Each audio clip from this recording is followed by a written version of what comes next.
Welcome back to another episode of the Braun Performance Rehab Podcast. Joining me today is Casey Wright. Casey and I are going to be diving into her journey as an athlete, in particular as it relates to the sport of volleyball and how she ended up at Radford. This episode was actually recorded towards the start of the season, and if you follow volleyball at all, most college teams have wrapped up their seasons at this point. So it'd be interesting to see if we can bring Casey back on the podcast and do another retrospective looking back, how did the season go kind of thing. Episodes like this are made possible by our sponsors, ISOFIT and Oro Muscles. For more on ISOFIT and Oro, you can check the description below. Enjoy. Casey, welcome to the podcast. I'm super excited to work with you today. Thank you so much for being here. I really appreciate your time. Of course. You know, it's funny because I feel like I've made the joke that ESPN needs to make a documentary about you and your athletic career probably a few hundred times now. What I didn't realize, what I didn't think about was maybe I should just kind of kickstart that process with a podcast. But for people who maybe haven't, seen your journey or heard your story quite as much as I might have over the past several months, would you mind filling them in a little bit about who you are and all the great things that you do in the sport of volleyball? Oh gosh. Well, I have committed to play volleyball at Radford University. I think we should correct that. You are going to Radford University. Yeah, I am going. I literally leave in a week. I didn't really think I wanted to go there, but got invited to a camp, and then here we are. And now I'm going to go play at the Division I level. So we're off to Division I volleyball, but I'm guessing that was probably like something that you have worked for a long time and put a lot of time and effort and hours into, right? It wasn't something that just kind of fell apart in like 2 days' time here. I decided that I wanted to go D1 when I was in 8th grade. So that's when I started going in the gym every day, getting the extra reps, the early morning practices in the weight room at 4:30. That's the kind of dedication that not a lot of people see. So it's just the behind the work stuff. And I started that at a very young age in order to make it to where I am now. So you started all that in 8th grade and you started waking up 4:30 in the morning and putting in extra work day in, day out every single day. Yes. Even if I wasn't going to the gym, I would do the footwork and the plyometrics here at home at 4:30. And then when I could start driving, that's when I got to the gym at 4:30. How was that received? Because I don't hear too many people doing that kind of work and that kind of commitment in 8th grade, I'll be honest with you.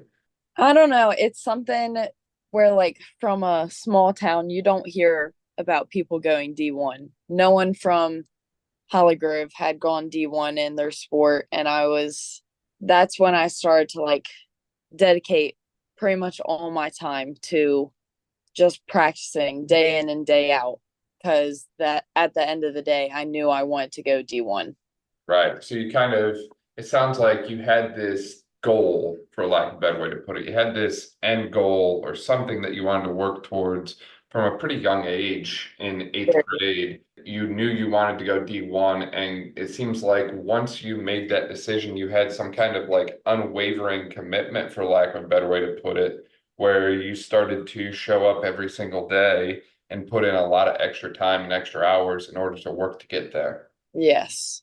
I mean, volleyball and everything, it took up my time. If I had free time, I was either training or I was practicing.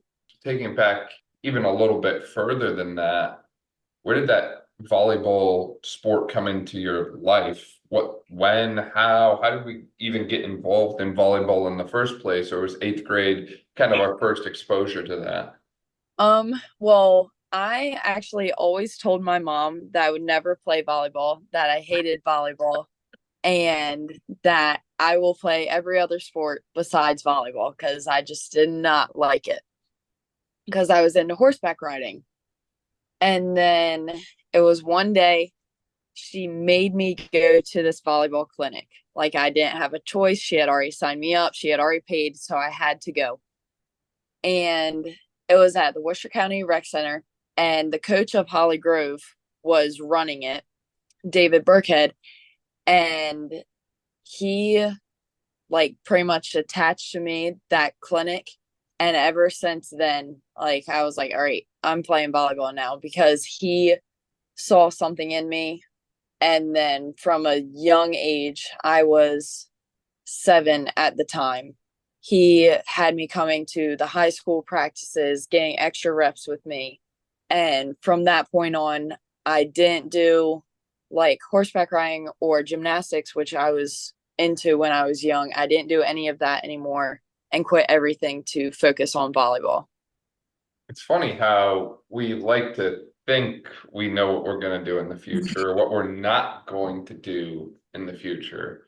And then life has a crazy, funny way of kind of turning those tables on us, for lack of a better way to put it. And we feel like, hey, I know exactly what I want and I'm going to go and do this. And I'm certainly not going to do these things because why would I do that? And then we try those things in this case, or in your case, I should say, volleyball, and you're like, actually, I'm all in on this. Yeah. So it's so interesting too, because it sounds like you kind of figured out volleyball is going to be your thing at a pretty young age. And I feel like a lot of times that's rare. A lot of different athletes that I work with, they're still kind of sorting out what their sport is, even through middle school and high school. Mhm. I think both are okay. I think it's okay to not really know what your sport is. And I also think it's okay to know exactly what your sport is if that's the way you feel called. I very young age, I had my mindset and that's what I went with and I pretty much just ran with it. We kind of started from a young age, got involved in volleyball, went all in on it. And then, as you were mentioning, once you hit the eighth grade, you started to realize, like, hey, look, I like this a lot. I'm going to go D1 with it. And then you started to kind of get into what I'm going to call the grind mode, in the sense that you're getting up every day, you're putting in a ton of extra work day in and day out consistently for a long period of time.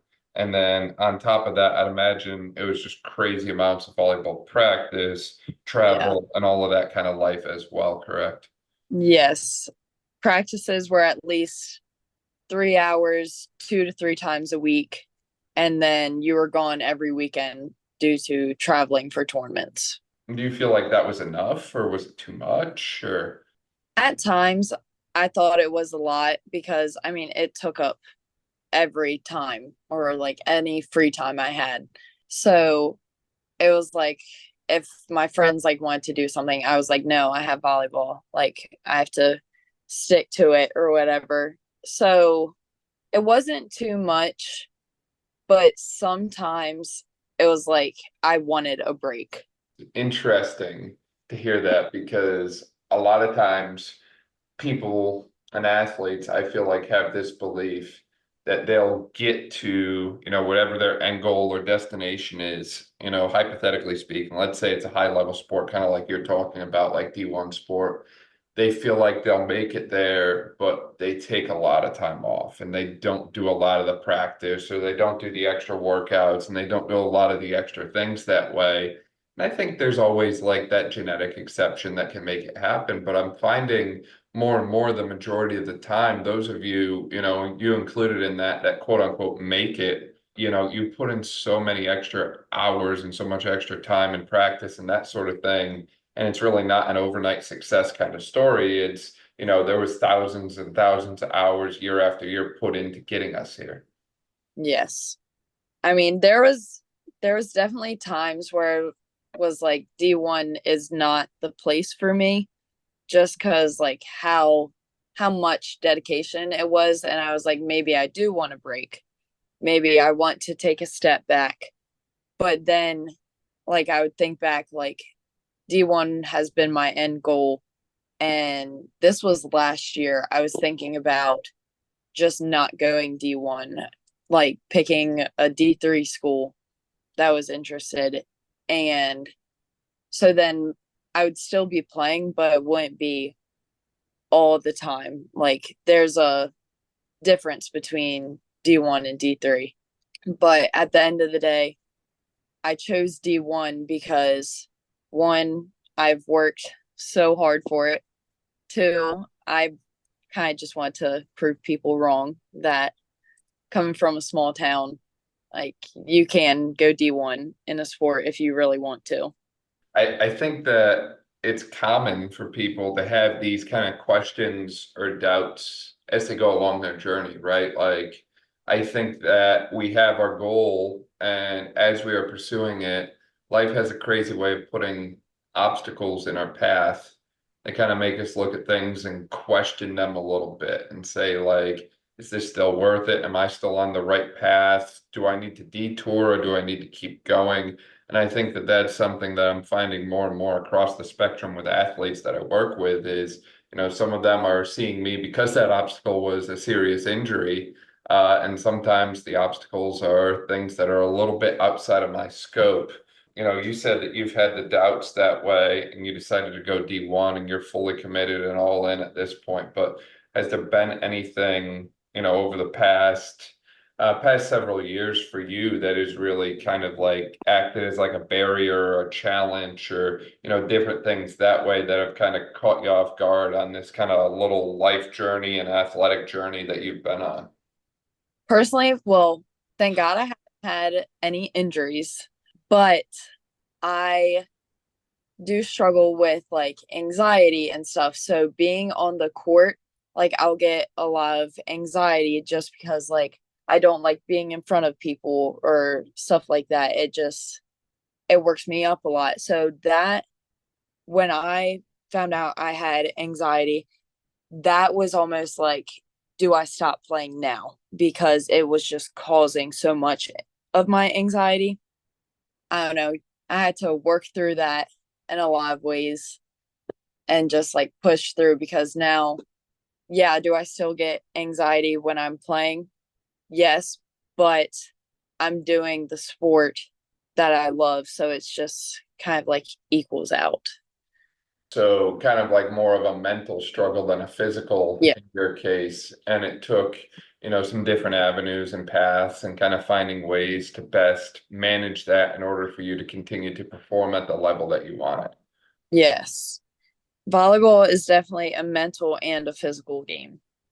Yeah, I think that's true amongst all sports. You Hmm. can say that amongst all sports that way is there's always a mental and a physical element. And I think that a lot of us, we get so caught up in what we see on the court or field of play, and we kind of forget about what's going on inside the head of the athlete, at any given moment that way. And you can be the most physically gifted person, but if you're mentally not checked in, you can really have that, I think we call it like an off day. And then, a lot of Hmm. us kind of look at athletes and we say, well, everyone has an off day now and then or that sort of thing. And that's all well and good. But it's like, what if we kind of dive in a little bit deeper to that? What causes an athlete to have an off day? Why are they having an off day? I like to think that I'm the person who always asks, so many questions that way. And I think that it's important we ask those questions. So when we see something that's not, what we would consider to be the norm for someone, it's like, why are we off today? Is there something that we should be doing? Is there something we should be helping with? Is there something we should Hmm. know about? That sort of thing. I feel like there's always that question of why. And a lot of times, I don't care if you're a coach, a PT, AT, strength coach, whatever it is that way, like just taking a moment to ask your athletes how they're doing, what they're doing, and kind of checking in and showing that you care a little bit more, than just kind of winning a game or winning a tournament or whatever it is, can go a super long way. Definitely. You talked a little bit about where interest in volleyball came from. You talked a little bit about kind of like eighth grade, deciding to flip the switch and kind of go all in towards that D1 goal. Were there any other obstacles on top of what you already mentioned on the mental health side that kind of popped up in your journey or anything else that's kind of really made this more unique and special to you that way? Yes, because I have, not to sound like sad or whatever, I have lost three of my biggest mentors that I have in my life. And it started with basically my godfather when I was a sophomore. And then I was in the middle of travel season, and that's when I was like, I don't want to do this anymore. And then this past year, I lost my best friend and another huge mentor that even when no one else like really believed in me, I know he was always right there. And like losing them, that was the biggest struggle that I have faced because I just didn't see the point of keep going if they're not even there. But in a way, they are. But that's definitely that made a huge impact on like why I do keep going because now I'm playing for them and not just like for myself or like for the end goal. I'm playing for them. No, I think that's special. And I feel like that's something, correct me if I'm wrong, but I'm thinking there's probably hundreds, if not thousands, of other athletes out there that have faced similar things where they've experienced great loss of friends or family or different ones that way, right around this time when they're also kind of transitioning into whole new sport level and whole new environment and that sort of thing as well. And it's incredibly common, and yet people aren't really talking about it or talking about the implications that it can have. I think, from what you've shared with me in the past, I feel like cultivating the right mindset around that is absolutely essential because it can be very easy to let, some of these other different thoughts kind of enter our headspace that way. And I think it's one of those things where, I'm not a mental health professional myself and I make no claims to be, but I think that, referral to proper mental health professionals for athletes is highly underutilized. And this is a space that I can certainly see it absolutely shining in. Yes. I I agree with that fully because not a lot of people like think about the mental aspects of like what else is going on in the athlete's life that could affect like their off day perhaps. Yeah, and we mentioned that a little bit earlier about kind of like that quote unquote off day, for lack of a better way to put it. But it's one of those things too, when you're in the moment, when you're the athlete, it's a whole different world. I can, sit here and armchair quarterback this all day long, right? Like I'm not in your shoes. I don't have to worry about the sport. I can send people to different places for resources and help and providers and so on that way. But ultimately, I'm not in the shoes of the athlete. So when you're in this situation, when you're, Casey a few months ago, who's experiencing all these different things that way, what kind of things is it that you're looking for as an athlete from your coaches, your teammates, your providers, and so on that way? Like, what kind of things is it that the athletes are looking for that we need to know about or we should be providing that maybe we aren't? I definitely think like coaches should care about the mental health of their players and like I'm not saying the coach shouldn't be like hard on them, but like when I had all the personal like loss in my life or whatever, I told my coach and he was like, you can come to practice, but you're not going to practice because he knew I wasn't going to be in the right headspace. So I probably wouldn't play to my best potential. And then that would just make me even worse. So I definitely feel like being close with your coach and like having those hard conversations that you might not want to, it helps in the end.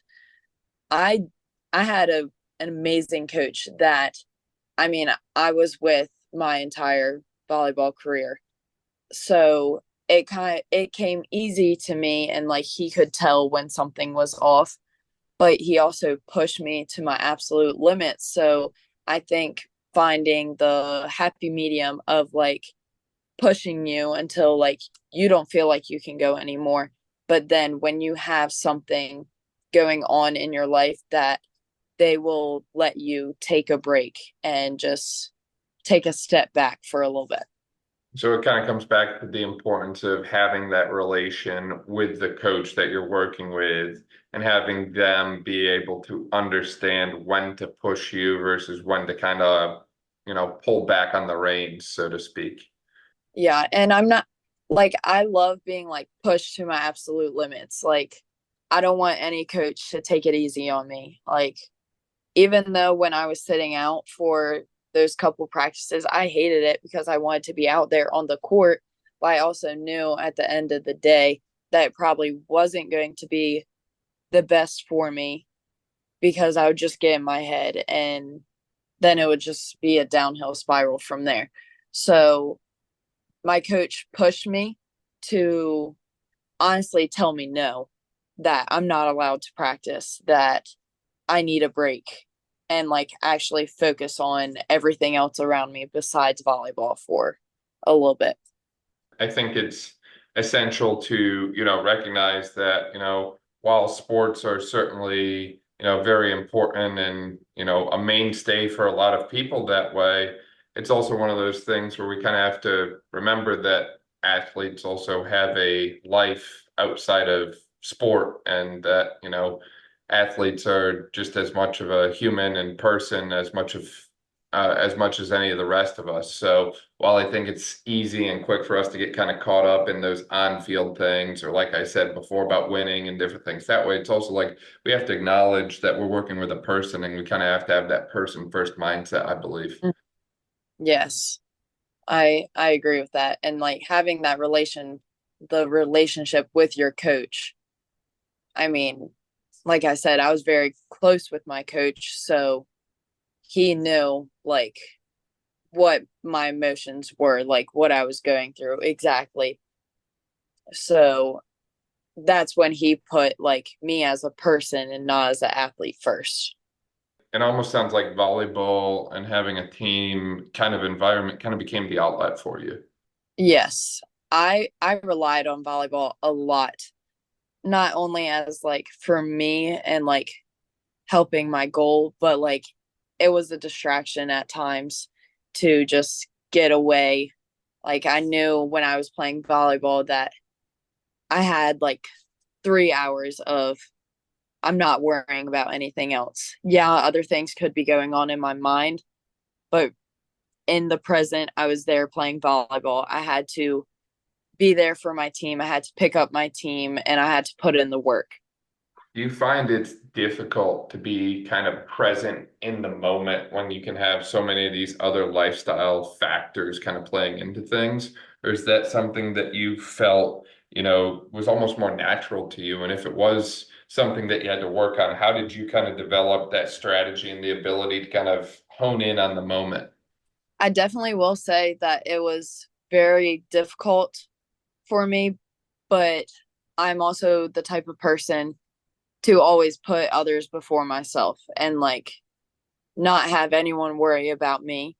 So when I was at practice, I would like put on a face and make sure like no one knew like what was going on in my head. So everyone else saw like a cover of me when even like all that stuff was going on in my head, they would never know because I wouldn't show it because I wanted to show up for my team even more because I didn't want to let them down in a sense. And that was hard because it's just like at times I feel like I need to just like break down. And it's not that I didn't feel comfortable. It's just that I felt like I had like a job to do. I wasn't I didn't want to let anything stop me from that. And I didn't want other people to be like, oh, like just because she has like this going on, she has an attitude with us. Like, is that who she actually is as a person? Like, any of that. So I would put on a face to make sure, like, my team, like, I was building up my team, I was encouraging others, I was pushing them in practice. Having that separation of once you step on the court, all of the other problems are kind of like put to the wayside for a minute. Yeah. And Yeah. then once you step off the court, then it's time to kind of, reconnect with all the other life things that are going on. But it's like I think I used the term before, an escape. It's like a temporary escape from other kind of issues or problems or stressors of life. Definitely. And I have used volleyball as an escape. I've used the gym as an escape because it's just yes, I'm around other people, but it's what I want to do. It's where I feel the most comfortable at the end of the day. So it's an escape from everything else around me. It's something that I find pretty common that athletes share this with me, where they feel like their sport is very much their, outlet, their escape. I think we use those terms a few times now. And, thankfully you mentioned that you have not had really any significant injuries, and I hope and pray it stays like that for you. But a lot of the athletes that come to me with these injuries that are missing, weeks, months, sometimes even a year of competition and sport that way, it's very difficult, I feel, because we just kind of pulled that locus of control and that ability to step on court, on field, and kind of disconnect through, the motions of the sport and the thing that the game that you play and the game that you have played for the majority of your life. We've just taken that away from you because of injury. So, it's of utmost important that we get you back to it, but it's also the kind of thing where I feel like we have to, I don't care if you're PT, AT, whatever, we have to be willing to accept and acknowledge that, athletes are dealing with more than just the injury at hand, the physical injury itself, when that sort of thing happens. Yeah. I mean, I've had like minor injuries and still just being off the court, it was terrible. Like I hated it. So I can't even imagine what it would be like if I was off the court for, I don't know, a long period of time. I think that would just not be good for me. Tell me a bit more about, you've mentioned multiple times that lifting and the gym and exercise has kind of been another healthy outlet for you. Tell me a little bit more about that. Where did that come in? How did we get involved in that? Kind of walk me through the process there. It started pretty much lifting started when COVID happened. There was nothing else to do. I was home like pretty much by myself all day and I was bored. So I would work out all the time outside, go for runs, and then we just had little weights around the house. I would use that. And then from there, I was like, this will help my sports performance. And so I was like, Mom, I need a gym membership. I need a gym membership, like begging her to get me a gym membership. She didn't want me to like go all in. Like she was like, let's take a step back. Like you can still do it on your own. Like you can't even drive yet. Like I just don't think she wanted to drive me to the gym all the time. um so I would work out all the time here, and then as soon as I got my license, the first thing I did was go get a gym membership. And I would spend like 3 hours in the gym because it's what I like to do. What were we doing for 3 hours in the gym? I would do like lifting, and then I would do a lot of cardio or like plyometrics. And so I would lift, plyometrics, then cardio. Gotcha. So we would lift heavy weights, we would do a lot of jumping and moving around that way. And then we would kind of end with, like, when you say cardio, what exactly did that entail? Either just incline walk or like running, or I would usually run and then just cool down with a walk. Gotcha. And this was something that you were just kind of putting all of this kind of together on your own as well? Yeah. Over time, I reached out to a trainer on Shinktig while, and he would help me make a workout plan. And then that's where, like, he just guided my workout plan after that. It was the kind of thing where there was a lot. It sounds very self-driven and self-motivated for the Yes. majority of it. But there was maybe a little help along the way as well. I didn't like taking like help because I was like, no, I got this. I got this. But then I was like, oh, maybe I'll let him like take over my workout plan and all that stuff, which at the end of the day, I don't spend 3 hours at the gym anymore because I have a plan of what I do when I go in the gym now. Yeah, and we probably don't need to spend 3 hours in the gym. No. I mean, sometimes, we might have to for other reasons, but I don't think that that length of time is necessarily like essential from a physical training and development standpoint. But I do think your point on, hey, we're going to cover all of our bases. We need to get stronger. We need to hit our plyo contacts, especially if we play a sport that involves, a lot of high volume jumping, like in your case, volleyball being a hitter that way. And on top of that, I do think some kind of general conditioning element is essential. I think that, we probably don't need to like smoke the tires and run people into the ground every single day. But we also can't just have athletes not do anything from a conditioning standpoint. I think it's important to incorporate some kind of movement and keep the heart rate up a little bit. Yeah. So now, like, figuring that into my workouts, like, it's not like I'm killing myself every day. I'm getting a good workout in, but I'm not, I don't know, exhausted as soon as I get done. Tell me a little bit more about your perception of fitness as far as what kind of things you've done, on your own in the weight room or in the gym, whatever you want to call it that way, and how you felt it carried over, helped impact, what you've done on the court that way. Getting into the weight room was probably one of my best decisions for myself to increase my game, because once I started getting in the weight room, my vertical increase, my speed increase, and just everything that I need in volleyball. My swing was faster. I could hit the ball harder. I had a stronger core, which all like it wraps into one. So that was one of the best decisions that I've made, because over the years I've seen my performance increase over the time, over more time in the gym. And honestly, I'll talk to my mom about this, and she's like, maybe I should have let you get into the gym when, like, you always ask, like, because what if I did get in the gym when I was that young? Like, would something have changed? But I've always loved working out. I mean, I loved going on like runs since I was a little girl. Like, I always wanted to be active.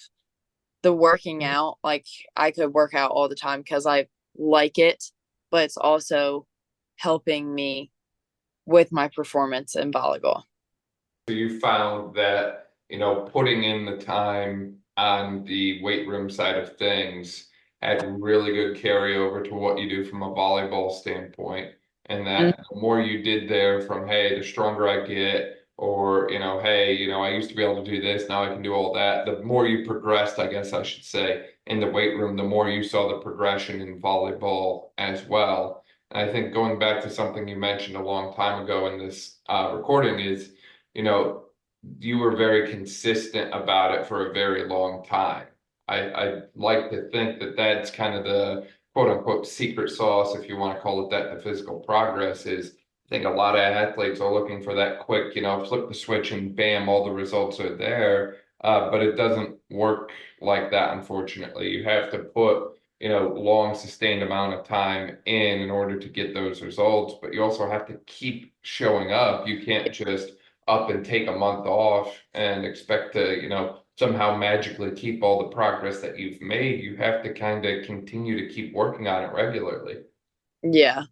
I mean, I'll feel it if I just take like a week off. Like, I don't like resting for that long. So I just want to keep going. I want to keep getting better. I want to get stronger and just keep increasing my abilities. Tell me a little bit more about how all these habits that you've started to develop, throughout middle school, high school, and so on that way, as far as putting in the extra time in the gym and the weight room that way, putting in extra time, in volleyball practice and all this extra work and all these extra things that you've done, how you feel that that's kind of set you up for success at the D1 level. I feel like it's helped me because, like, now in college, just getting my schedule, like getting the two-a-days, getting practice times, and all this, like the meetings that you have to do. where I have already been lifting for a long time, but then also going to the practices, and it's something that I've worked really hard for, that now that I've got to the Division 1 level, like I'm not going to stop now. I'm just going to keep going.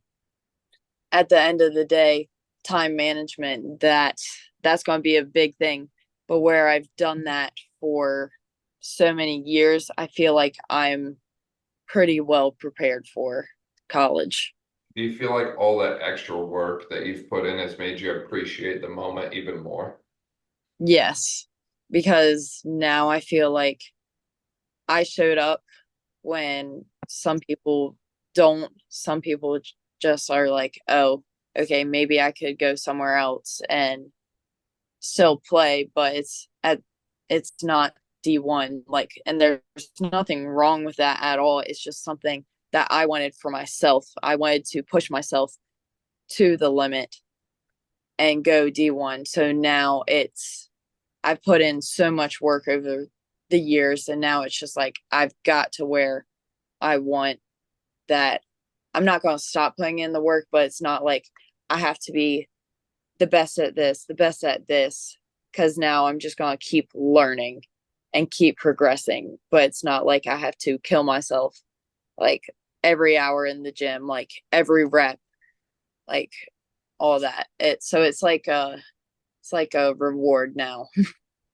Yeah, it's kind of it sounds like we need to continue to move the needle forward or continue to progress, but there's still a sense of urgency, but it's not quite as much of a everything has to be done right now because, there's deadlines and there's certain dates that we have to make decisions by and different things. That way, it's more along the lines of we need to improve, but we also need to kind of keep that long-term mindset in mind. And with that said, I feel like we should always have that long-term plan and long-term mindset as far as athletic development goes. Is it's not just thinking about the right now and how can we be good right now, but how can we also be good 3 years from now, 5 years from now? Where are we going to be at that point? What are we going to look like? What's our playing style going to be? All these different kind of questions, and kind of having both that short-term and long-term approach to putting together our plans as far as, how are we going to develop, what's our training going to look like, and so on that way.